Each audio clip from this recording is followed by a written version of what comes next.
The morning Nolan Crest walked into the town of Harwick, Ontario, carrying nothing but a duffel bag and a set of wood-handled chisels, nobody paid him much attention. That was fine by him. He was 31 years old, 5 feet 11, with the kind of build that comes from actual work rather than a gym.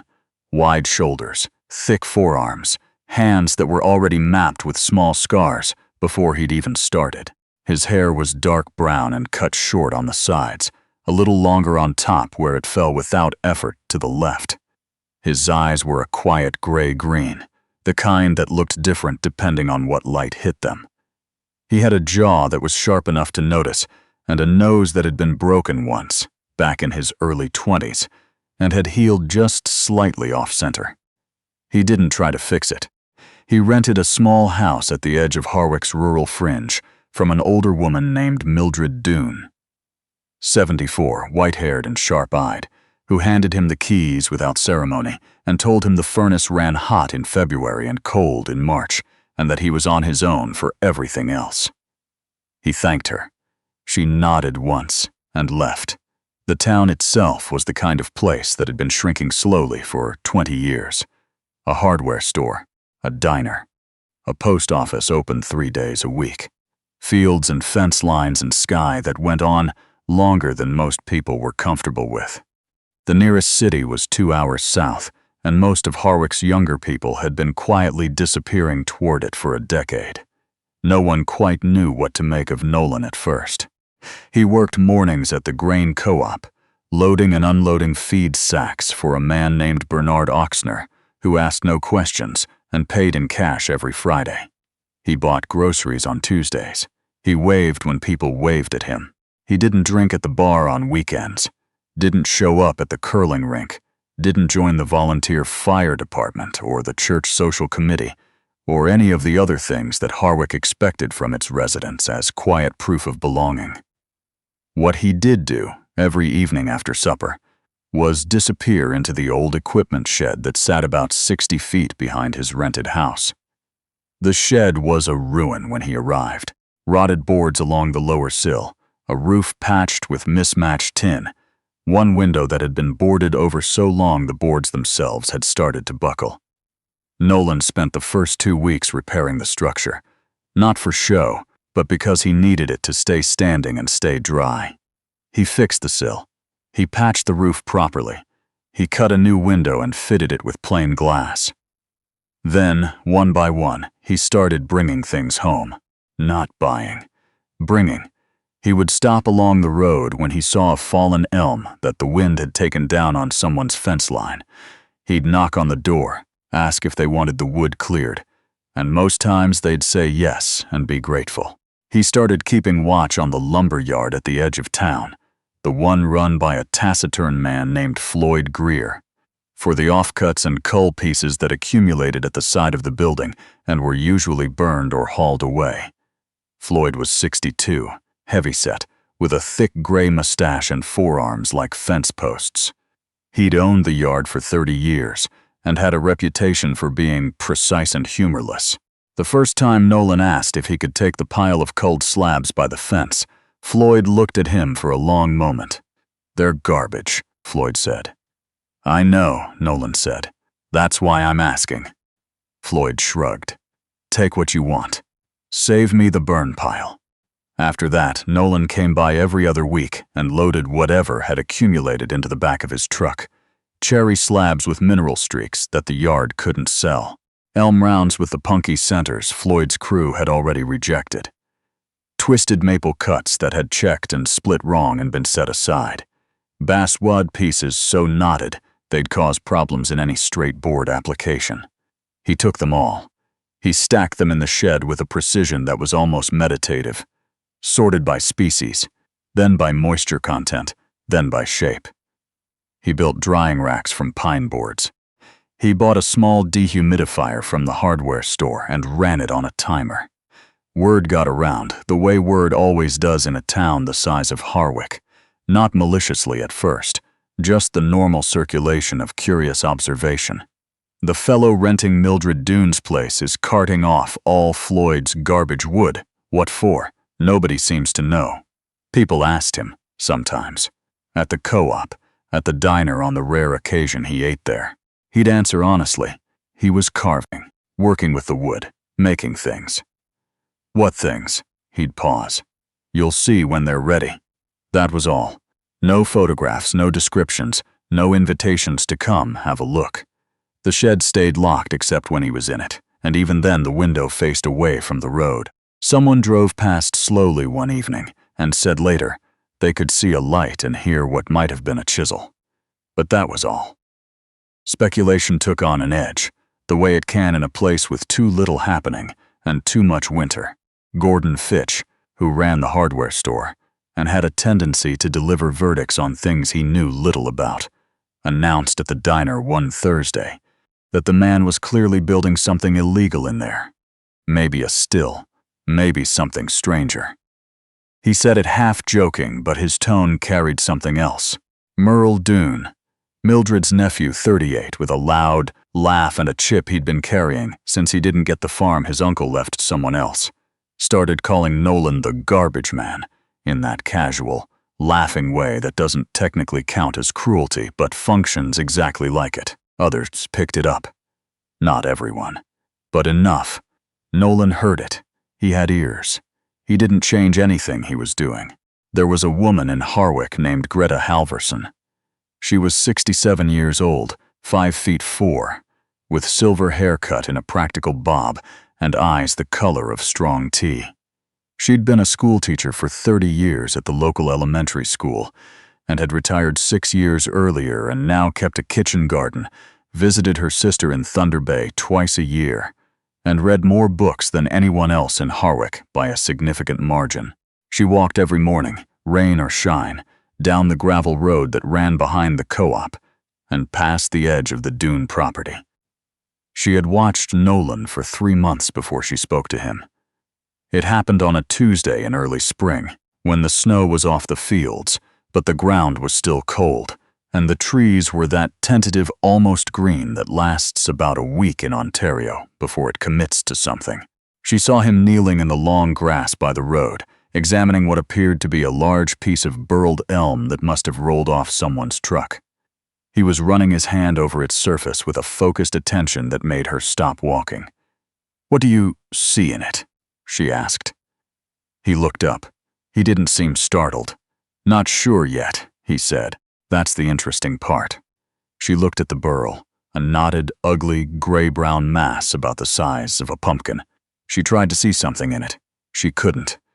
"People in town think you're up to something strange," she said. She said it neutrally as a fact. "I know," he said. "Are you?" He thought about it genuinely. "I don't think so." She said nothing for a moment. Then, "My late husband made furniture. He said the hardest part was learning to stop fighting the wood and start listening to it." Nolan looked up at her again. Something shifted in his expression. Not surprise exactly, more like recognition. The way you feel when you hear something you've already known for a long time finally said out loud. "That's the whole thing right there," he said. She nodded once and kept walking. She came back on Thursday. And the Thursday after that, sometimes she stopped and they talked for a few minutes, about the wood, about technique, about her husband Harold, who had made chairs and small tables in his garage for 40 years and been, in Greta's honest assessment, a mediocre craftsman who loved it completely and was happier for it. Sometimes she just walked past and he raised a hand and she nodded, and that was enough. By May, he had finished the first piece. He hadn't planned it exactly. He rarely planned in the way people expected, with drawings and measurements and decisions made in advance. What he did instead was look at a piece of wood for a long time, sometimes weeks, until he could feel the shape that was already inside it, wanting to come out. With the burled elm, he had known by the second week that it was a bear. Not a realistic bear, not an illustration of a bear, but the essential weight and quiet of one, caught at the moment between stillness and motion. He carved away everything that wasn't that, and what remained was 4 feet tall and dense, with the natural figure of the wood, the burl patterns moving through it like water frozen mid-current. He didn't tell anyone about it. He just came to the co-op on a Friday morning and mentioned to Bernard Oxner, while they were loading pallets, that he had something in the shed if Bernard ever wanted to see it. Bernard Oxner was 58 years old, heavily built, with a gray beard he trimmed imperfectly and the slow, considered manner of a man who had spent decades doing physical work in cold weather. He'd grown up on a farm outside Harwick and had never lived anywhere else, which he did not consider a limitation. He said he'd stop by Saturday morning. He arrived at 9. Nolan unlocked the shed and opened the door and stepped back. Bernard stood in the doorway for a long moment without saying anything. The bear was on a low wooden platform in the center of the shed. Around it, in various stages of completion, were other pieces: a great blue heron, wings half emerged from a piece of silver maple; a young girl running, carved from a single pale piece of basswood, her hair mid-motion, her feet just clearing the ground; a hand holding a pocket watch, the watch face rendered in such precise detail you almost reached for it before you caught yourself. On the shelving along the back wall were smaller pieces: a dog asleep, a pair of boots set side by side, a crow with its head tilted at that particular angle that anyone who had ever watched a crow would recognize. "Nolan," Bernard said. He started again. "How long have you been doing this?" 14 years, Nolan said. Bernard looked at him. "Where were you before here?" "Northern Saskatchewan, mostly. Small towns. I'd work somewhere for a year or two and carve in the evenings." "And nobody knew?" Nolan shrugged. "People knew I carved. They didn't usually care to see." Bernard walked slowly into the shed and stood in front of the bear. He put his hands in his pockets, which was what he did when he was trying to keep himself contained. He looked at the heron. He looked at the girl running. He said very quietly, "This is something. It's what the wood wanted to be," Nolan said. And then, because he almost never talked about it, but felt for some reason that it was right to now. "Some people look at a knotted piece of wood and see a problem. I look at it and see where it's trying to go. The knots, the cracks, the checks, they're not defects. They're the story the tree already wrote. My job is just to find the story and clear away what's hiding it." Bernard looked at him for a moment. Then he nodded once, like something had settled. "I'd like to bring my wife on Sunday," he said. "If that's all right." It was all right. Bernard's wife, Constance, was a small, precise woman of 60 who cried within about 90 seconds of walking into the shed and did not apologize for it. She stood in front of the girl running for 4 full minutes without speaking. "That's every child who ever ran across a field," she finally said. "That's what I hoped it was," Nolan said. The word spread differently after that. Not the speculative word, the wondering what he's up to word, but something more careful and more serious. Bernard told Greta Halverson. Greta told her friend Adele Tremblay, who was on the board of the Harwick Community Arts Society, a small organization that ran a summer exhibition in the old firehall every August. Adele was 69, thin and energetic, with reading glasses perpetually pushed up into her white hair. And she had been trying for 6 years to bring something new into the summer exhibition, and finding that most of what was submitted was competent and nothing more. She called Nolan on a Wednesday evening. She introduced herself and explained the exhibition. She asked if he would be willing to show some pieces. He was quiet for a moment. "How many?" "As many as you're comfortable with." Another pause. "All right," he said. Gordon Fitch, who heard about the call from someone who had heard it from someone else in the way of small towns, said at the hardware counter that it would be amateur hour. "Nice hobby," he said. "Doesn't mean it's art." Merle Doone said nothing this time. Something about Bernard Oxner's face when he'd mentioned it had stopped Merle's usual ease with the dismissive comment. Nolan spent the rest of spring and early summer working. He had pieces that were nearly done, and pieces that were barely started, and pieces that had been sitting in various states for months, waiting for him to understand them well enough to continue. He now understood that the exhibition had given him a deadline, which he found useful. Not because it made him rush, but because it made him choose.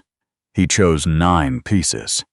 The day before the exhibition opened, Adele Tremblay and 2 volunteers came to the shed to help load. They carried the pieces out one by one and wrapped them carefully and set them in Adele's van. And with each one that came out of the shed, Adele grew quieter in a way that the volunteers noticed but didn't quite understand. She understood it. She'd been curating community exhibitions for 22 years. She knew the difference between work that was competent and work that made you feel something, and work that made you stop, genuinely stop, whatever thought you'd been having, and just be inside the moment the piece was showing you. She had encountered that last kind perhaps 4 times in 22 years. She was looking at it again now. The exhibition opened on a Friday evening. It was held in the old fire hall on Main Street, a long, high-ceilinged building with good light in the late afternoon, and a wooden floor that showed its age.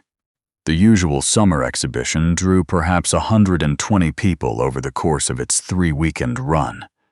Nolan's 9 pieces were arranged down the left side and center of the hall. The other exhibitors' work, watercolor landscapes, photography, a series of textile pieces, occupied the right side. Within the first hour, something was happening that Adele had never quite seen in that hall before.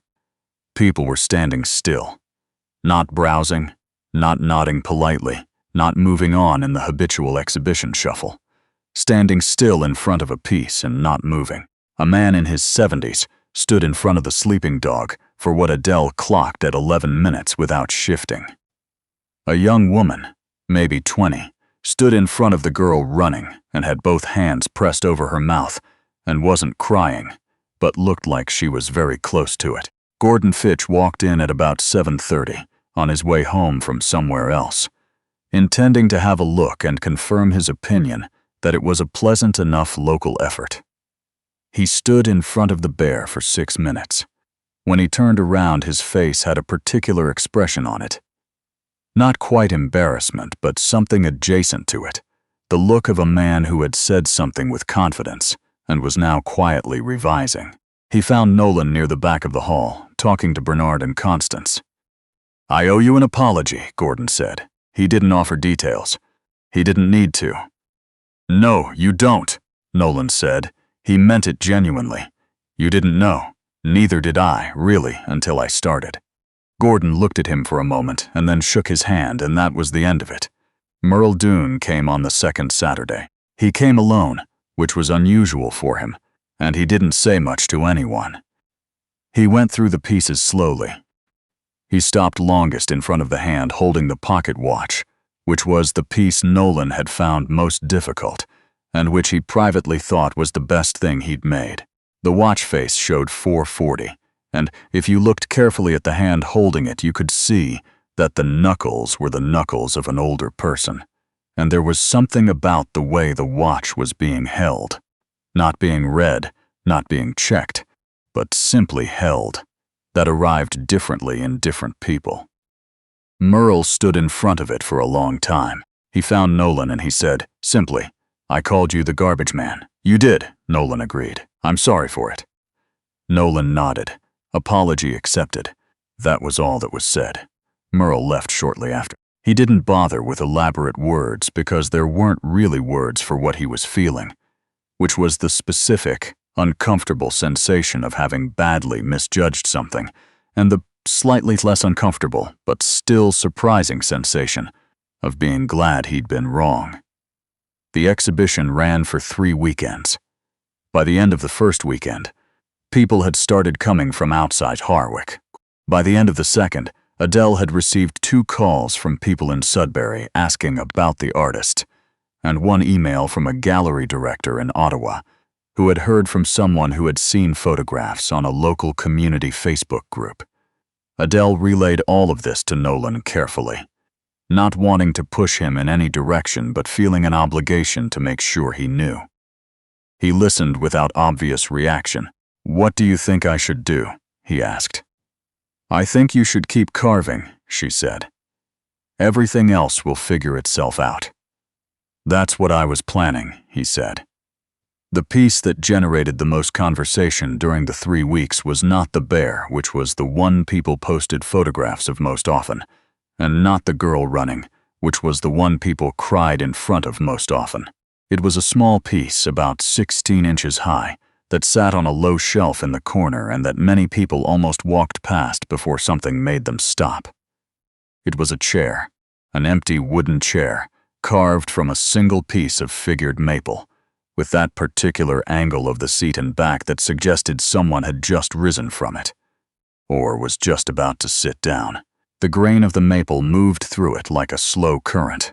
There was a slight impression in the seat, barely perceptible, that suggested the long use of the chair, the weight of many years of someone sitting there. People stood in front of it and thought about their mothers and their fathers and their grandparents and the particular chairs those people had occupied. They thought about the people they'd lost. They thought about sitting down to supper and who had been at the table. They thought about chairs that were empty now. The chair had no title on the small card beside it. Nolan had simply written, "For whoever needs it." Greta Halvorsen stood in front of it on the last Sunday of the exhibition, in the late afternoon when the light through the firehall windows was going gold, and the crowd had thinned and it was quiet.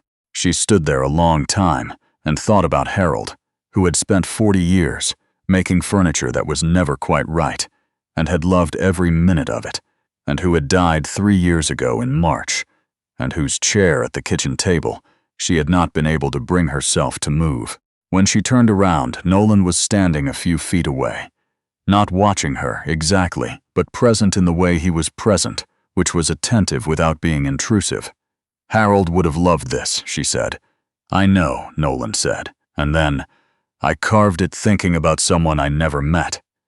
But I think that's always who we make things for, the person we can't quite name." Greta was quiet for a moment. "He wasn't a good woodworker," she said. "Harold. He built lovely things that were slightly wrong, and he was so happy making them. That's the whole story, maybe," Nolan said. "Not whether it's good, whether it's yours." She looked at him. "You should teach," she said. He considered it. "Maybe," he said. "Someday." He meant it. By the time the exhibition closed, Floyd Greer had quietly started setting aside the best of his cull pieces instead of burning them. Not because anyone asked him to. Just because, he said, when pressed, it seemed a waste now.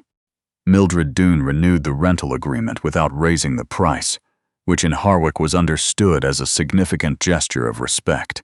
Bernard Oxner, loading feed sacks on a Tuesday morning 2 weeks after the exhibition, said to Nolan, without looking up from what he was doing, "Constance wants to know if you'd sell the girl running." Nolan was quiet for a moment. "No," he said. Bernard nodded, still not looking up. "She figured, but," Nolan said, "if she'd like it, she can have it." Bernard set down the sack he was holding. He looked at Nolan. "She'll argue with you," he said. "That's all right," Nolan said.